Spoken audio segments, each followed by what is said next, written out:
Baba ng lagnat, direktang inilapat sa ulo ng anak na babae na may mataas na lagnat. Sa hindi inaasahang pagkakataon, isang mahiwagang eksena ang nangyari. Ang uod ay unti-unting lumaki at naging pula, mabilis na sumisipsip ng init. Hindi nagtagal, ang batang babae ay nagkaroon ng mataas na lagnat sa loob ng 7 araw at 7 gabi. Isang himala ang nangyari. Mama, ayos lang po ako. Lumalabas na ito ay isang alien bug. Maling nahulog sa tangke ng tubig ng bahay ng isang lalaki. Mabilis na kumalat ang balita na kayang gamutin ng mga dayuhan ang mga sakit.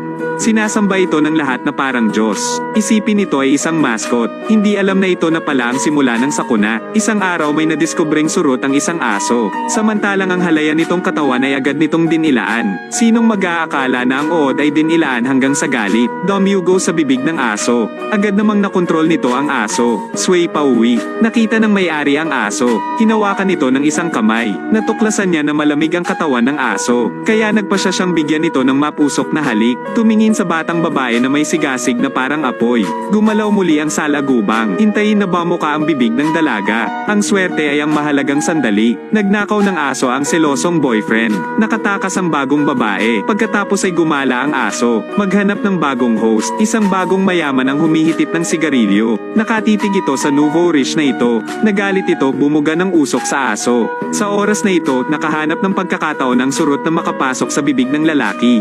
At ang nakakatakot ay ang aso ay mabilis na nagyelo. Kaya lang, mamatay ka. Sa gabi, kontrolado muli ng mga salagubang ang mayayaman. Pumunta sa isang mag-asawa. Tingnan kung ano ang nasa tiyan ng lalaki. Kasunod ay isang kumikinang na uod. Mula sa kanyang bibig ay gumapang palabas. Ang bug na ito ay nagmula sa ibang planeta. May nakita ito at pumasok sa bibig nito. Hintayin mo, ang mga tao ay magiging mga estatwa ng yelo. At ito ay nakakapinsala sa lahat. Magbabago ito. Bomb ilog ang katawan. Sa pagkakataong ito ay tinutukan nito ang may-ari ng dumpling shop ang tiyuhin na nakasuot ng salamin. Magmadali sa isang iglap, ang lalaking nakasuot ng salamin ay umatras at umiwas sa pag-atake. Susunod ay 2 o 3, isang ikot upang ang salagubang ay bumagsak ng diretso sa puno. Sabay tawa ng lahat, ito ay nagpagalit sa uod. Tumalon patungo sa karamihan, lahat ay umiwas. Sa wakas ay tumalon ng salagubang. Tumakbo papunta sa lalaking nakasuot ng salamin. Nakapaghanda na pala siya, pero habang hinihingal siya, gumapang ang surot sa kanyang pantalon. Nagulat ang tiyuhin na nakasalamin. Halos mabali ang lumang baywang. Unceremonious la umakyat ang lahat para makipaglaban. Sa wakas ay naalis ang bug. Mabilis silang nagtago sa loob ng bahay at mariing isinara ang pinto. Nakaramdam ng pagkabalisa sa loob. Pagkatapos ay nagsimulang yumenig ng malakas ang pinto. Natatakot ang mga tao. Ilang segundo pa ay dahan-daang bumukas ang pinto. Ang taong pumasok ay anak ng tiyuhin na nakasalamin. Kapag narinig mo ito mula sa bibig ng mga tao, mayroong isang may kintab na bug na maaaring pumatay ng mga tao. Tumawa ang bata. Sabihin mo yun, lumalabas na hindi lang isang alien worm ang darating sa Earth. Natakot ang lahat at mabilis itong itinapon. Sa oras na ito ay nakita ng isa pang salagubang ang kanyang kababayan. Biglang napuno ng excitement ang mga mata ko sa 2 linya ng luha. Mabilis na nagsiuwian ang lahat sa kani-kanilang kwarto, ngunit sa ngayon ang 2 bug ay nasa labas. Kaya ang dumating ang isang grupo ng mga thug at mangolekta ng mga bayarin sa proteksyon.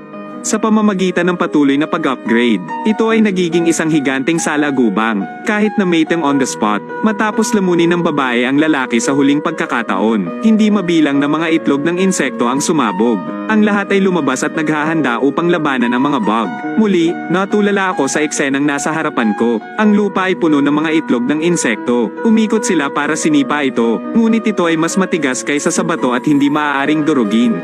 Sa paghihintay sa kanilang pagtalikod, ang salagubang ay lumapit sa kanilang likuran. Sa oras na ito, ang may-ari ng pabrika ng bato sa tabi. Itaas ang baril at barilin ito ng malamig. Sa hindi inaasahang pagkakataon, nilamon ng surot ang bala sa loob. Pagkatapos ay bumaril ito mula sa tiyan. Pinasabog ng bala ang mga bulaklak.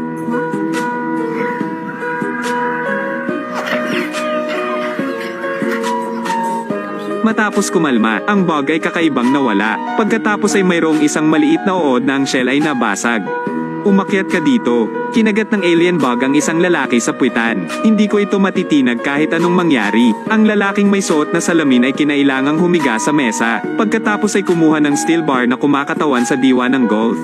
Alisin ang stick at mawala ang bug. Pero saan ka nagpunta? Nakadikit pala ito sa isang stick. Pagkaraan ng isang segundo inilagay niya ang kanyang ulo sa bibig ng lalaking may salamin.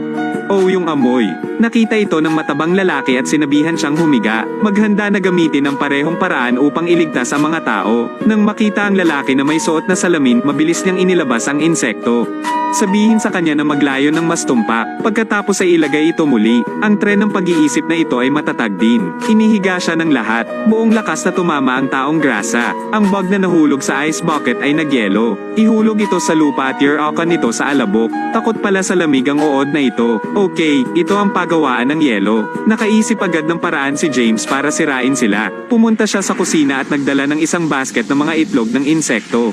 Sigurado, mabilis na lumitaw ang inang salagubang. Dapat nitong protektahan ang mga anak nito, kaya sa ilalim ng tukso ni James, dumiretso sa pagawaan ng yelo. Tinapon ni James ang mga itlog sa lawa. Biglang nataranta ang inang salagubang at gumapang sa slide. Ngunit sa kalagitnaan ng paggapang tila napagtanto niya na siya ay nadaya. Mabilis na umatras. Sa ngayon ay humakbang pasulong ang taong grasa para alalayan ang tabla na kahoy. Tapos dumating din yung tiyuhin na nakasalamin para tumulong. Ginamit ng dalawa ang buong lakas para itulak ang inang salagubang sa lawa.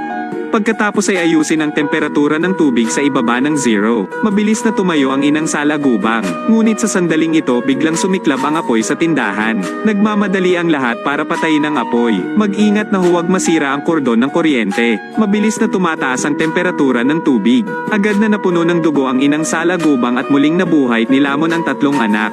Sa sandaling ito, isang tao ang tumakbo palabas ng silid. Sabihin na ang mga dumpling ay maaaring pumatay ng mga bug. Ito pala ay aksidenteng naitapon niya ang surot ng isang dumpling. Namatay agad ang bug. Ang lalaking may suot na salamin ay agad na nag-analisa na ito ay dapat na ilang material sa dumplings.